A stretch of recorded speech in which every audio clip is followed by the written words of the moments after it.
Greetings, 2%ers. Many of you guys are very happy to see that I'm finally doing a cam or crank sensor on the channel.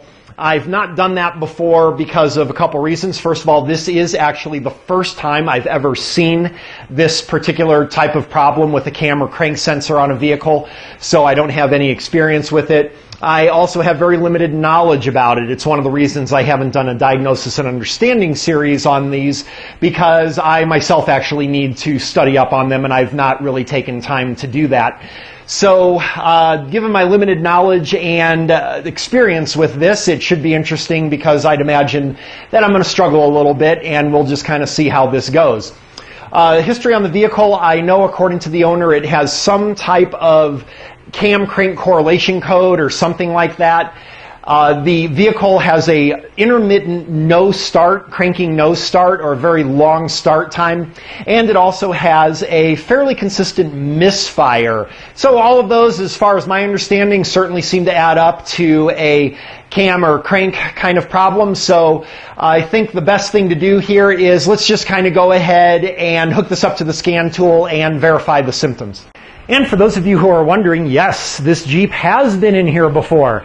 This is the Jeep that I had the problems with a while ago with some low performance and fuel trim problems and stuff. Ended up diagnosing that it had a bad fuel pump. Since then, the truck has had a fuel pump replaced. However, I am not the one that did it. Somebody else did. Obviously, if you remember that video, I am concerned a little bit that it's going to be kind of short-lived because, again, this truck has gone through fuel pumps every year. But we'll go ahead and see how that turns out over the long run. But right now, we definitely have a cam and crank problem. As usual, I was not the first person to work on this car before it got to me. The vehicle was in an automotive shop before it arrived in my garage.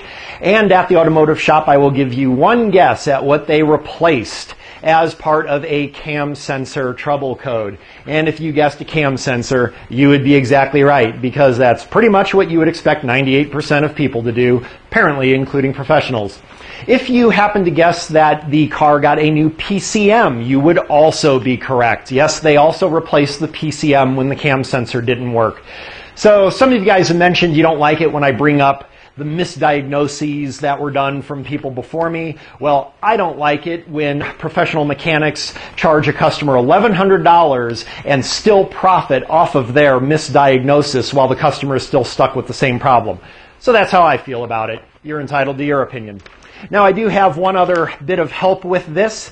I just so happened to be talking on Friday with my friend Eric O. at the South Main Auto channel, and we were just talking about YouTube stuff. Actually, I mentioned I've got this Jeep coming in with some kind of cam code. He was kind enough to text me this document which has normal cam and crank signals that you would get on an oscilloscope, which I'm sure we are going to have to use in this video. And the other thing that Eric said, and it doesn't seem to be mentioned on his document here, but there is a relearn procedure, a resyncing procedure after you replace a cam or crank sensor, apparently. I was not aware of this, and I am not sure if my scan tool will be able to do that. So we'll have to kind of see how that goes. But thanks, Eric, for sending this over. We'll see if this comes in handy.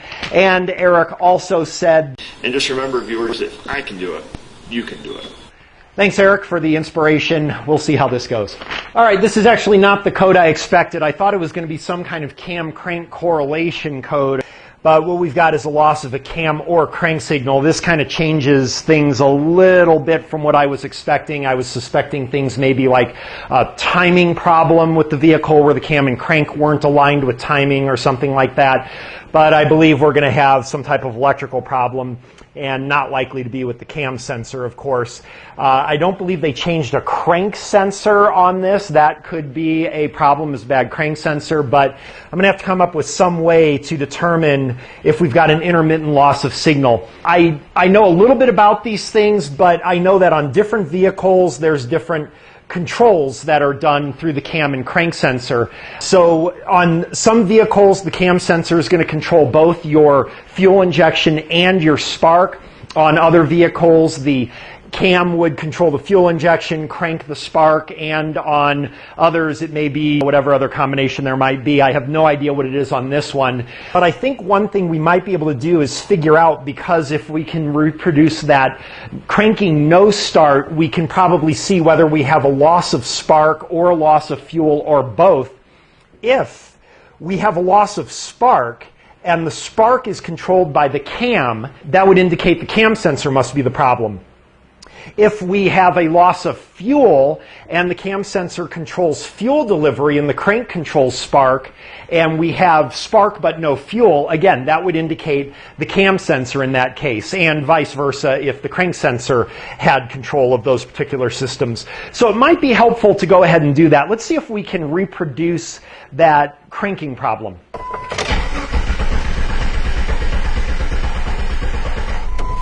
All right, I consider that a good sign that we can reproduce the cranking problem. So now we can maybe determine if the no crank is due to no fuel, no spark, or both. Obviously, if we're lucky and the cam and the crank individually control either the fuel or the spark, and we're only missing one of those on that no start, that tells us which sensor we need to focus on. At least that's my thinking. So let's see if we can figure that out. All right, looks like we got a coil on plug design here, and it looks like it's like this huge kind of modular unit here that's going to be a little bit of a deal to get to a plug. Might be easier to see if I can find the connector for the spark control, but what I think an easier thing to do will be is just go over to the fuel here. And I think what I'll do is check for voltage at a fuel injector. If I do not get fuel on there, then of course it could be that there's no fuel and no spark, and I'll have to look into that. However, if there is fuel delivered here, then I can rule out that we must have a no spark condition, and then I can do a little research and see which sensor controls only the spark, because obviously it would be only one sensor, either the cam or the crank, controlling the spark, since we have something that's timing the fuel delivery, right? So that's my thinking here, so let's go ahead and see if we can figure that out. All right, I think the easiest way for me to just check for fuel command is to put like a little 12-volt light bulb into the fuel injector. All kinds of other ways. I could use my scope, I could use a DVOM or whatever, but this is going to be, I think, the most easily visible and most definitive. So let's go ahead, turn lights down a little bit, and see if we have a fuel command.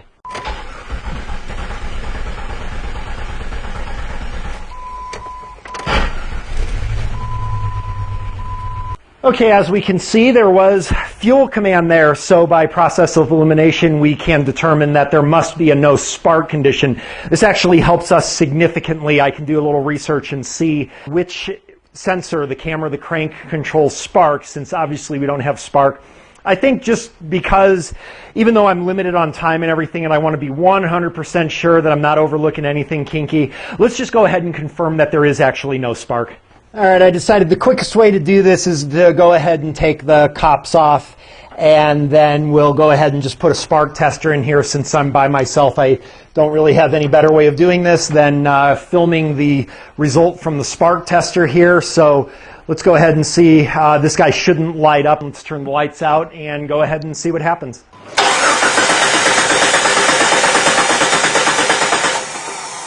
Okay, that was most unexpected. I am not sure what to say about that. Just to confirm, let's go ahead and look at both our spark and our fuel signals at the same time here, just to confirm that I'm not going crazy here. But we had both spark and fuel despite this no start, so my master plan is kind of falling apart here.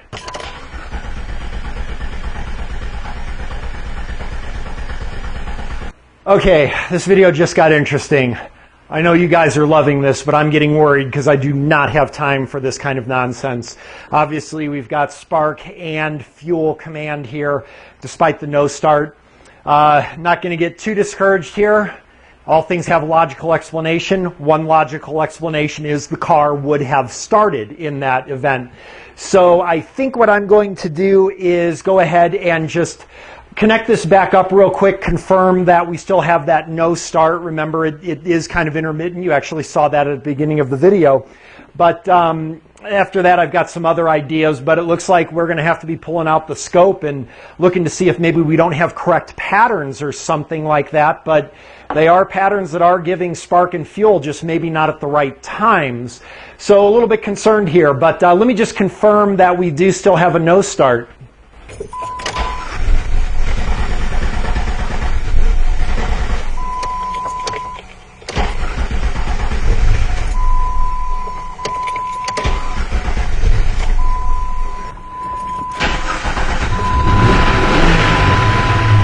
Well, as you can see, it almost never starts that first time, and it has a lot of trouble starting, so it's very unlikely that we've got a situation where the reason we have the spark and fuel commands is because the car was going to happen to start anyway. So, yeah, it looks like Eric's little chart might come in handy a little bit here. I want to try one other thing. A possibility could be if the signal is lost at some point, that it could cause that no start condition, and then with the loss of that signal, the other sensor acts as a backup. What I may want to try here is let's just go ahead and just keep cranking and cranking and cranking and see if we can find some kind of evidence or pattern that we're losing signal. It'll just save a little time before I break out the oscilloscope, which is going to be, unfortunately, the only way that we're going to do a diagnosis on this camera crank sensor problem, or both, is with a scope in this case, so I don't feel too bad about using it from here on. But let's go back old school and see what we can catch. All right, so I've got my spark and fuel tests back on, and we're just going to see if we can find that one of the signals drops. The instantaneous drop of a signal could certainly cause the no start condition there, and we're going to see if we can catch it. Part of this is also to show you how you might do this if you've only got old school technology, but really the definitive way is going to have to be with a scope, and 2-channel one at that. And I'm starting to see why we would want a 4-channel now, because we would want to test at various points at the sensor and maybe at the computer to see where the sensor signal is lost, if it is. But that's the only explanation that I can come up with right now, so let's just see what happens.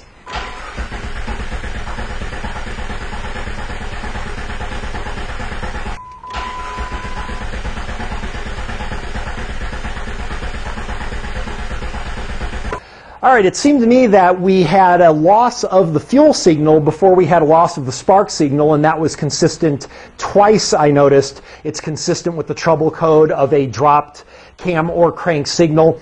So what I think this does is it justifies me doing some research on, since we had only one loss of signal initially, whether the crank is responsible for the fuel timing or whether the cam is responsible for the fuel timing. In my brief amount of research here, I was able to find this document from Mitchell on Google here that states that on the Jeep Cherokee, the CMP, which is going to be your cam position sensor, is a Hall effect device. We know that. That generates a fuel sync signal. It goes on to describe a little more things, and then it also says down here, the signal is used in conjunction with the crankshaft position sensor to differentiate between fuel injection and spark events. Not totally clear on this, but this is leading me to believe that the cam sensor is responsible for the fuel signal and the crank for the spark signal. And I'm not totally convinced about this, and we've seen how many times I've been burned on getting information online before, for sure, except this is from a more validated source than I normally have to rely on.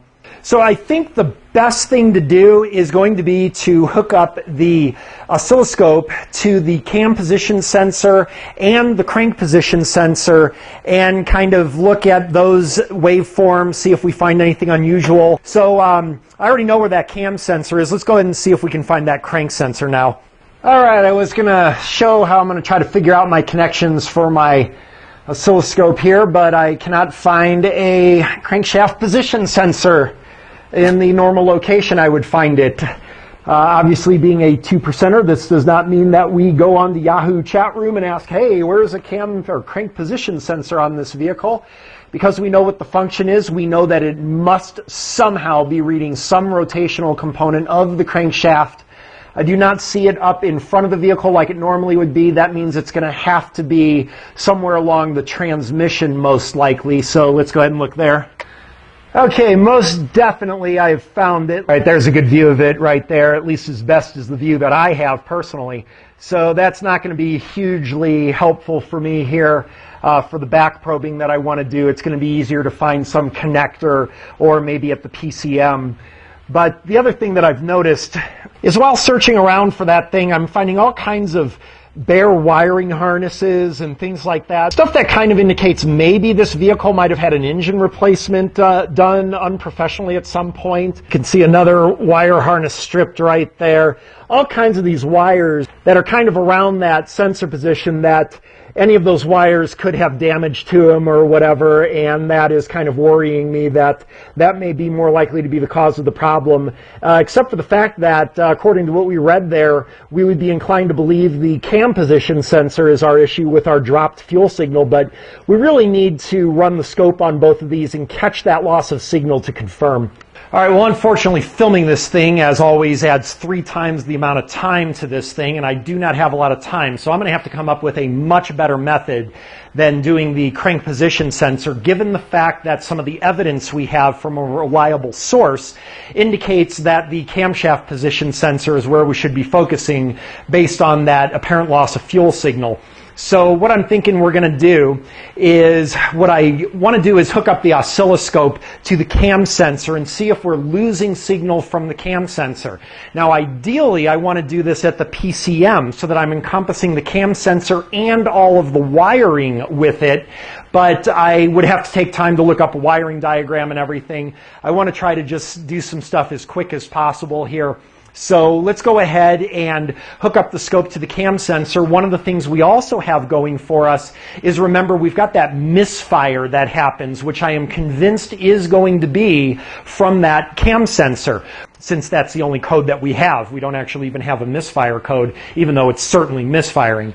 But what we're going to do is try to hook up to that cam sensor on the scope, verify I get a signal, see that it looks like the one my friend Eric got to me, and we'll kind of go from there. But I got a feeling that this is going to be kind of a suck day for me. So my apologies for not explaining the operation of the sensor and everything like I normally would, but I'm really pressed here. We will do that on a diagnosis and understanding video. But all 3 wire Hall effects would have to be the same. Sometimes the operation of the reluctor ring that it uses to sense the position will be different. Actually, it's always different. But the sensor itself is going to be the same. And what I want to do is, because we're looking for a drop of signal, I'm going to guess that the red wire is probably the 5-volt feed, probably the yellow is the signal, and probably the dark wire here is the ground. But I think what I'm going to do is go on that assumption, and we'll go between the 5-volt and the signal wire. That would probably be a good way of doing it, since I'm sure the signal wire, I know for a fact, is going to have to be read by the computer. I'm not quite so sure about the ground wire, but that I know would have to be. So let's go ahead and hook up there and see if we can get a trace.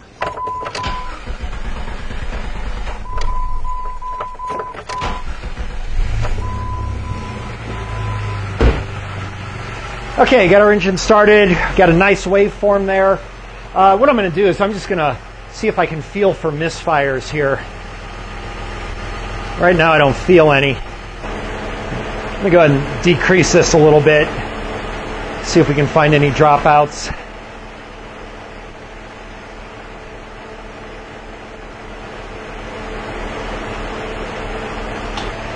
All right, so in some time now I haven't seen any dropouts, and unfortunately I haven't felt any misfires either. Let me try just sometimes wiggling the sensor or wiggling the connector at the sensor to make a difference here. So let's see here, nothing at all. I'm going to also go ahead and just unplug the sensor. All right, so I unplugged the sensor. You can see obviously that because we lose our Hall effect, we lose our signal, but what's interesting is it had no effect on the engine whatsoever, not in the slightest. So I'm not sure the PCM's even using this cam sensor signal, which is actually consistent with that cranking no start. And also the fact that we have no misfires at all now is leading me further away from that crank sensor. Kind of wish it would misfire like it was doing earlier. I actually did feel it myself when the customer had it here. and it was definitely misfiring pretty consistently, and it's not doing that now, and that kind of sucks. One of the reasons could be maybe I need to reset the check engine light, because with that check engine code on, the PCM knows not to use the cam position sensor, but it was on when it got here. But let me go ahead and just try doing that and resetting the check engine light, see if I can get these misfires to start up. All right, so while I'm waiting for my scan tool to boot, I've been running this for quite some time, and there has been no dropouts or anything. You see I increased the time scale so I could easier catch one. Let's go ahead and clear this check engine light here. All right, and I got to cycle the ignition.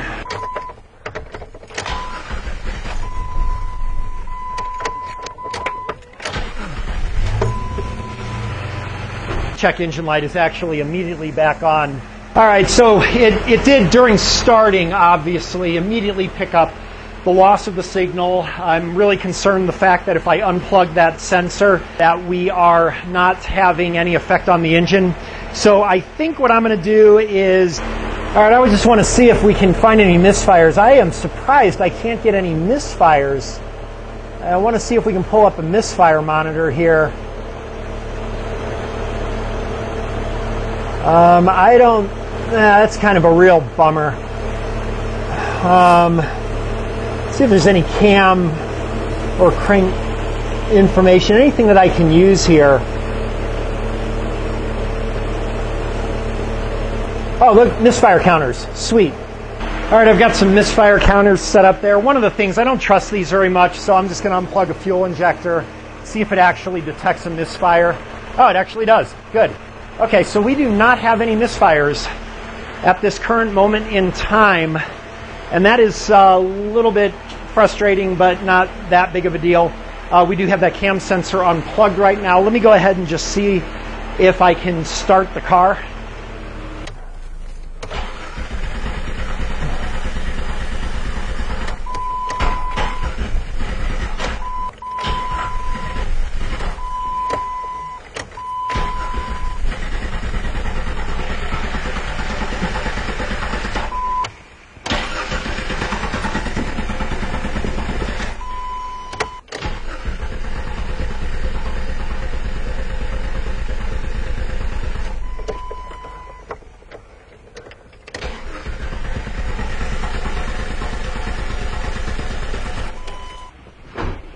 Okay, interesting. For the life of me, I cannot start the car with that cam sensor unplugged, which is interesting because if the car is not using the cam sensor like I was thinking, then the car should still start, even if it is a hard start.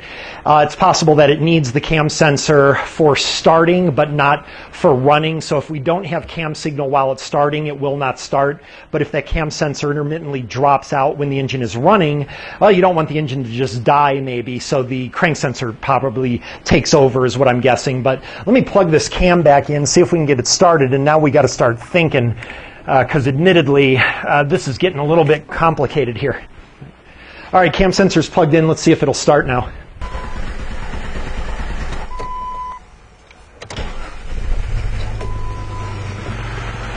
All right, it took about 3 tries, but it actually did start. So that cam sensor is contributing something. And obviously, if you're smart here, what you're thinking is, we really need to do this with the crank sensor now. So I do have to get access to that crank sensor. Based on the fact that we've got excellent cam sensor signal, I'm really inclined to believe that we're going to want to check for this cam signal and perhaps the crank signal at the PCM. But I'm convinced there's nothing wrong with the sensor, nothing wrong with the reluctor.